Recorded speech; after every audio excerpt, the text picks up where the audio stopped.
Good morning all. So ఇప్పుడు మన మధ్యలో మన లక్ష్యం అకాడమీలో కోచింగ్ తీసుకొని కానిస్టేబుల్ గా విజయం సాధించినటువంటి విజయ్ మన మధ్యలో ఉన్నాడు. సో మన దగ్గర కోచింగ్ తీసుకున్నాడు. ఇప్పుడు కరీంనగర్ లో ట్రాఫిక్ డిపార్ట్మెంట్ లో ట్రాఫిక్ కానిస్టేబుల్ గా ఉద్యోగం వచ్చింది. ఈ సందర్భంగా వెల్కమ్ విజయ్. కరతాళ ధ్వనులతోని విజయ్ మనం ఆహ్వానిద్దాని. Chair. So okay right. So duty ఉంది ఈ రోజు మధ్యాహ్నం 2 o'clock కి. గత 3-4 days నుంచి ట్రై చేస్తున్నాం, బట్ బిజీ షెడ్యూల్ వల్ల విజయ్ మన దగ్గరికి రాలేకపోయినాడు. సో విజయ్ యొక్క ప్రస్థానం ఏంటి, మరి ఎలా కష్టపడినాడు, ఎలా ప్రిపేర్ అయ్యి ఉద్యోగం సాధించినాడు, తన మాటల్లో మనం విందాని.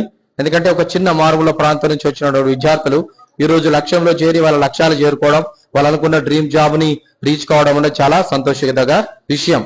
సో ఈ సందర్భంగా మన స్టూడెంట్ విద్యార్థిని మనం సన్మానించుకుందాం.